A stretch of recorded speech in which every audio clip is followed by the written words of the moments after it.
Está bien, mis pequeños amigos. Hoy les contaré del tenebroso pasaje por las minas de Moria. Muchos conocen la historia por fragmentos, por susurros, por viejas canciones que ya no se cantan ni siquiera en los salones de Rivendell. Pero pocos, muy pocos han sentido el eco de Moria en sus huesos. Yo sí, y no solo una vez. Casa Doom, la gran morada de los enanos, el orgullo de Durin, el padre de todos, se alzaba antaño como la obra maestra de la artesanía de los hijos de la piedra. Pero ahora solo es una herida abierta en el corazón de las montañas nubladas, una herida profunda, antigua, que supura silencio y sombras. Es mi deber recorrer sus pasillos cada cierto tiempo, no por nostalgia, sino por precaución. Porque la oscuridad no muere, solo duerme. Y sueña. Comencé mi descenso desde las puertas del oeste, ocultas entre riscos olvidados por los mapas y cubiertos de musgo espeso, donde las raíces de los árboles milenarios se aferran como dedos de gigantes dormidos. No hay camino claro que conduzca hasta allí. La naturaleza ha intentado, sin éxito, reclamar lo que no le pertenece. Subí lentamente, respirando el aire antiguo que descendía desde las rocas como un presagio.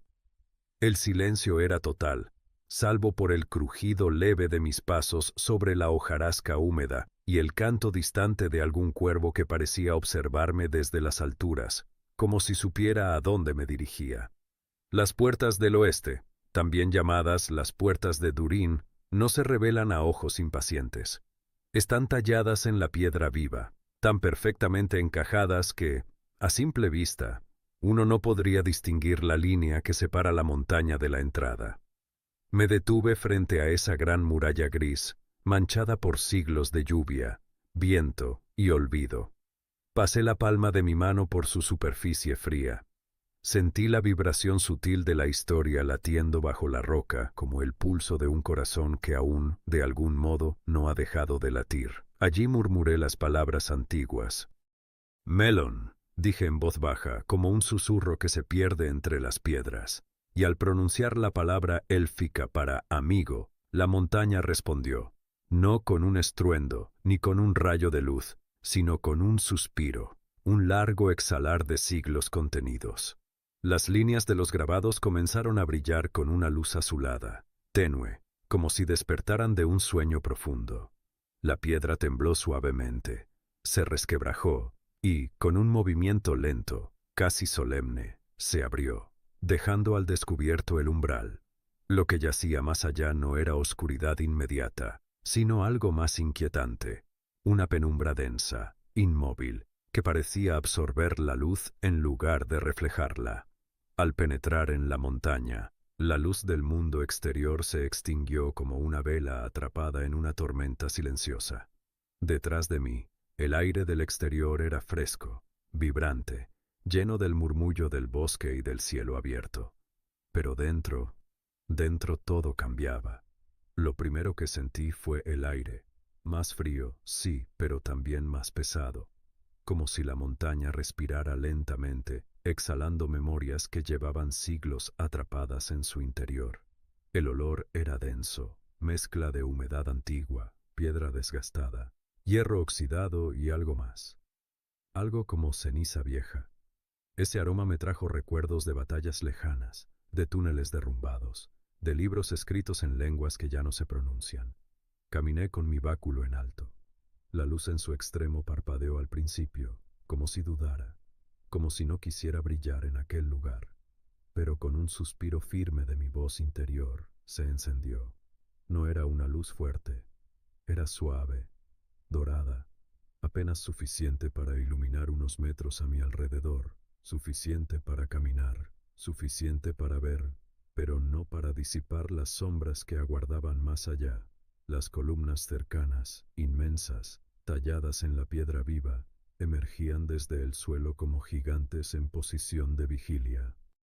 Mi luz apenas rozaba sus superficies, revelando grabados que hablaban de un tiempo de gloria, martillos cruzados, runas de protección, estandartes de clanes ya extintos, pero también estaban cubiertas de polvo, de grietas, de telarañas tan gruesas como sábanas olvidadas.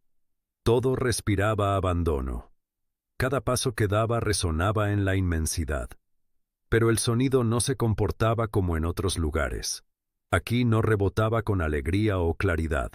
Aquí descendía, se alargaba y se disolvía, como si mis pisadas despertaran ecos adormecidos, murmullos atrapados bajo capas de siglos. No eran ecos vacíos. Tenían peso, tenían presencia. Algunos me respondían con un retardo que parecía no obedecer las leyes del tiempo. Un solo paso mío podía escucharse varias veces, cada vez más lejano, como si viajara a través de corredores ocultos, despertando memorias en salas que aún no había alcanzado. El silencio entre cada sonido se hacía más denso.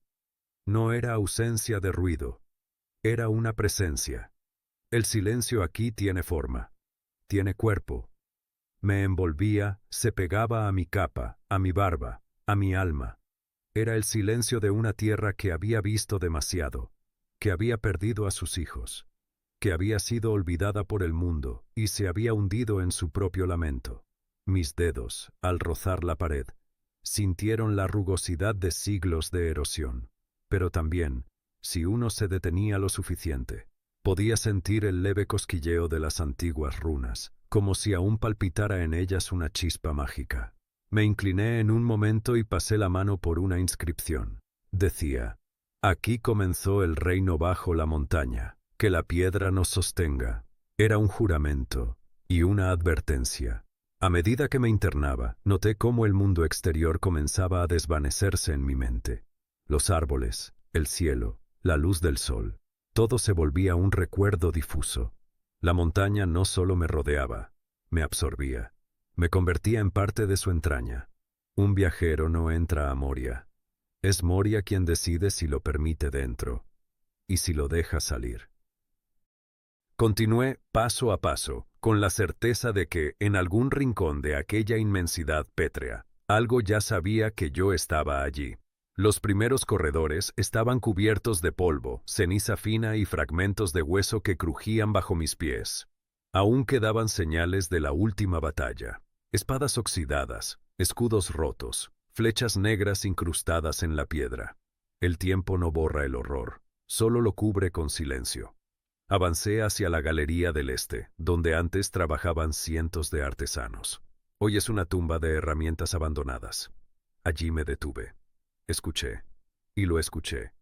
Un sonido sutil, apenas un murmullo, como un roce de tela, como una respiración, pero no había nadie. O tal vez sí, pero no en forma visible. Continué hacia las salas infestadas. No es un nombre otorgado con ligereza, ni fruto de la exageración de bardos, ni de las historias de fogata entre soldados. Es un nombre ganado, temido, respetado incluso por los que niegan temer. Las salas infestadas son más antiguas que las canciones de los enanos, más oscuras que la sombra de Mordor, y su sola mención hace callar a los más osados. Su mera existencia es una herida abierta en el corazón de Moria. Avancé con lentitud, no por cansancio, sino por respeto, porque uno no camina entre estas piedras sin ofrecer silencio. El aire en esa región era espeso como la niebla, pero sin humedad. Tenía una densidad que no era física, sino espiritual. Era como si los pecados de eras pasadas flotaran suspendidos allí, atrapados en el polvo que no se mueve aunque corran los siglos. Me detuve frente a una de las columnas centrales y observé cómo el musgo había formado patrones semejantes a rostros. Rostros que parecían mirar, juzgar, recordar. Las paredes respiran. No de manera metafórica. Hay momentos en los que se hinchan apenas, como si contuvieran algo detrás. Sentí bajo mis dedos una vibración sutil, como un murmullo que no llegaba a ser sonido, como una canción que alguien tararea desde el otro lado de la piedra. La luz de mi báculo, aún constante, parecía retraerse por momentos, como si temiera penetrar demasiado en ciertos rincones. No me detuve, porque detenerse allí, bajo aquellas vigas caídas y entre esos ecos antiguos, es tentar a la montaña a recordarte. Vi sombras deslizarse entre las columnas, rápidas, sutiles. Vi ojos. No dos, no cuatro, docenas, de tamaños variados, a distintas alturas, algunos fijos como antorchas invisibles, otros moviéndose lentamente, siguiendo cada uno de mis pasos. Reflejaban la luz de mi báculo con un resplandor opaco, como brasas bajo cenizas. No se abalanzaron, no se acercaron, se limitaron a observar, a estudiar, a calcular. No era hambre lo que percibí, era juicio. Tal vez me reconocieron, tal vez supieron que yo también he hablado con las sombras, y que conozco su lenguaje. Tal vez no vieron un enemigo, sino un igual. O tal vez, simplemente, esperaban otro momento. Avancé por una abertura estrecha, con los bordes tallados a mano, pero ya erosionados por el tiempo y la negligencia. Esa grieta conducía a una serie de pozos verticales, verdaderos abismos dentro del abismo. Estructuras creadas por manos enanas para extraer minerales que hace mucho dejaron de importar. Túneles que descendían más allá de lo concebible, hasta capas de roca donde ni la historia se atreve a mirar. Allí, desde las profundidades, sopla un aire seco, caliente, distinto al resto de la montaña. No es aire que pertenezca a esta era. No es aire que invite a respirar. Es el aliento de algo grande. Algo que duerme desde tiempos que preceden incluso a los Valar. Algo que espera. Algo que recuerda. Pocos en el mundo actual conocen este lugar. Menos aún lo han visto. Porque muchos que entran no salen. Y los que salen no hablan. Yo mismo, aun sabiendo lo que sé, siento que hay niveles allí abajo que jamás deberían ser tocados. No por miedo, sino por respeto. Hay fuegos que aún arden. Y no son fuegos de fragua. Son llamas que no consumen metal ni madera. Son llamas del alma, de la creación misma. Energías primitivas que los enanos despertaron sin comprender. Y lo que fue liberado nunca volvió a dormir por completo. Más adelante, el camino me condujo a una barricada derrumbada. Restos de madera ennegrecida, clavos oxidados, herramientas rotas. Era una línea de resistencia, el último intento de detener lo inevitable. La estructura, aunque podrida, aún guardaba el eco del esfuerzo desesperado de quienes lucharon allí. Vi señales de combate, hendiduras profundas en la piedra, como hechas por armas pesadas o garras enormes. Vi manchas oscuras en las paredes. Algunas eran sangre seca, otras, no sabría decirlo. Había marcas talladas a toda prisa, con cuchillos o con clavos, posiblemente con uñas. Leí una inscripción que aún sobrevivía, arañada en una roca junto al suelo. Decía, Durin nos guarda. Una súplica, un grito o una ironía amarga, porque hasta los antiguos dioses callan en Moria. Me incliné. Recogí una pequeña medalla de bronce, oxidada, casi irreconocible. Un emblema de clan. Lo sostuve entre mis dedos y, por un instante, creí escuchar el sonido lejano de una voz femenina cantando en lengua enana. No era real, pero tampoco era completamente falsa. Continué por los corredores altos, aquellos donde el techo se eleva más allá de lo visible, perdido en la penumbra perpetua. Allí, el sonido cambia. No se comporta como debería. Se distorsiona, susurra, se anticipa. Habla con voces que no son las tuyas. Una vez, mientras cruzaba una galería vacía, escuché mi nombre. No pronunciado con eco, ni con aire, sino con intención. Y no era mi voz. Era la voz de alguien que conocí. Alguien que había muerto hacía siglos, en otro continente, en otra guerra. Me habló con ternura, con tristeza. Y sin embargo, sabía que no era ella, no era su alma. Era un recuerdo, tomado por la montaña, usado como anzuelo. No me detuve, y esa fue mi única victoria en ese momento. Llegué a la Cámara de los Ecos, una sala circular en la que todo sonido se multiplica infinitamente. Allí probé algo. Pronuncié en voz baja el nombre de Sauron, y el eco me lo devolvió no con mi voz, sino con otra. Una voz grave, rota, burlona. Guardé silencio y seguí caminando. Finalmente alcancé la sala de los reyes. Pilares de más de 30 metros la sostenían.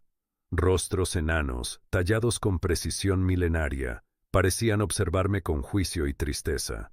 Me detuve frente a la estatua de Durin. En sus ojos de ónix aún brillaba una chispa. ¿Orgullo? ¿Advertencia? No lo sé. Atravesé el último corredor, el más antiguo de todos. Aquí las paredes no están talladas, son pura piedra viva. El aire pesa. Mi bastón chisporroteó sin razón aparente. La presencia de algo antiguo, algo más allá de mi comprensión, se hizo sentir. Apuré el paso. Y entonces, finalmente, llegué. La tumba de Balin, un lugar sagrado, un santuario de piedra olvidado en las profundidades del mundo. No hay fuego, ni lámpara, ni canto que le rinda homenaje, pero aún así, su sola presencia hace callar a los espíritus que rondan estas galerías. Es un sitio donde incluso la oscuridad detiene su avance y guarda silencio. Allí, en el centro de la sala, se encuentra el sepulcro. Simple, digno, sólido como el carácter de su ocupante. No está adornado con gemas ni con oro. No lo necesita. Está tallado en una sola pieza de piedra gris, ligeramente desgastada por el tiempo, pero inquebrantable.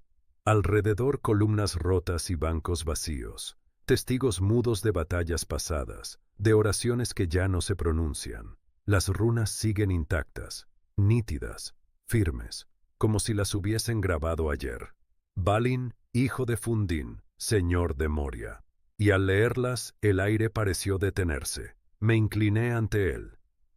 No por protocolo, ni por costumbre, sino por respeto genuino. Balin no fue rey en el sentido clásico. Fue un soñador, un pionero, un valiente que creyó que podía devolverle la vida a estas minas. Y murió por esa esperanza. Un mártir de su pueblo. Un eco heroico atrapado entre muros de piedra. Saqué de entre mis ropas una flor seca. Un recuerdo. Una flor traída desde los jardines etéreos de Lothlórien, que llevaba conmigo desde hacía mucho tiempo. No por azar, sino con un propósito. Rendir homenaje, algún día, a alguien que lo mereciera. Y allí, en esa sala olvidada bajo la montaña, supe que había llegado ese momento. La deposité con cuidado sobre el sepulcro. El contraste entre la fragilidad de la flor y la solidez de la tumba fue profundo. Uno representaba la vida efímera. El otro, la permanencia del recuerdo. Silencio total. Pero esta vez, no era un silencio vacío. No era el vacío que se escucha en una cueva desierta. Era un silencio cargado, denso, casi físico, como el de una gran sala llena de presencias que no respiran. Como si una multitud invisible me rodeara, observando, juzgando, o tal vez esperando algo. El aire estaba estático, y sentí en la piel la misma presión que se siente antes de una tormenta mágica. No me quedé mucho tiempo. No podía, no debía, porque sabía, con certeza absoluta, que había sido visto, que no estaba solo, que desde el momento en que entré por las puertas occidentales, mis pasos habían sido seguidos. Sentí un leve temblor bajo los pies. No era la tierra, no era una grieta, era algo más. Como si una conciencia profunda, enterrada en el corazón de la montaña, hubiese abierto un ojo. Solo un instante, un breve parpadeo de reconocimiento, y con él un mensaje silencioso. Te he notado. No olvides que estoy aquí. Ese instante fue suficiente. Me erguí, di media vuelta y me preparé para marcharme. En el camino de regreso recorrí una vez más todos los lugares, las salas infestadas, los corredores altos, los pozos sin fondo. Pero esta vez no hubo palabras, no hubo cánticos, no hubo luz más allá de la necesaria. Todo fue silencio, un silencio respetuoso, pero tenso. Cada sombra tenía forma, cada eco tenía intención, cada rincón parecía contener ojos que se giraban cuando pasaba, voces que murmuraban sin emitir sonido. Y mientras caminaba hacia la salida, sentí que con cada paso dejaba atrás no solo piedra, sino historia, tragedia. Esperanza rota. Moria no es solo una mina. Es una herida viva en la carne del mundo. Es un recordatorio de lo que sucede cuando la ambición desafía a lo insondable. Cuando finalmente emergí de nuevo hacia la luz del día, la brisa me pareció más ligera, pero no sentí alivio. Salí con el alma pesada, como quien ha caminado sobre los recuerdos de un mundo que no acepta el olvido. Y no lo hace porque aún espera. Espera que alguien regrese. Espera que alguien lo libere o lo despierte. Y así, mis pequeños amigos, así es como cruzo las minas de Moria de vez en cuando. No por gloria, no por aventura, no por nostalgia. Lo hago porque alguien debe vigilar. Porque incluso en tiempos de paz, la oscuridad no duerme del todo. Permanece latente, paciente, oculta, esperando grietas, esperando silencio, esperando olvido. Y si un día volviera, si el mal encontrara otra vez el camino hacia las profundidades, al menos sabremos que no llegó sin aviso, que no fue una sorpresa, que alguien estuvo allí, una y otra vez, para encender una luz, aunque fuera débil, en los corredores donde el sol jamás se ha atrevido a entrar. Yo, Gandalf el Gris, sigo caminando, porque la luz debe avanzar, aunque duela, aunque pese, aunque no haya nadie que la vea. La luz debe avanzar, porque el día en que se detenga, será el día en que la sombra reclame lo que queda del mundo. Y ahora, mis pequeños amigos, la noche se acerca. Las sombras se alargan incluso fuera de las montañas, y el fuego del hogar empieza a crujir con más fuerza, como deseando protegernos del mundo exterior. Que esta historia os sirva de recuerdo. Incluso los lugares olvidados tienen voz, y alguien debe escucharla. Pero no temáis, porque mañana, si los vientos son propicios y la luna no se esconde tras las nubes, os contaré otra historia. Una distinta. Quizás con más luz, o quizás con más magia. Hasta entonces, descansad bien, mantened vuestros corazones encendidos, y recordad, la luz no abandona a quienes la guardan en su interior. Buenas noches, mis queridos amigos.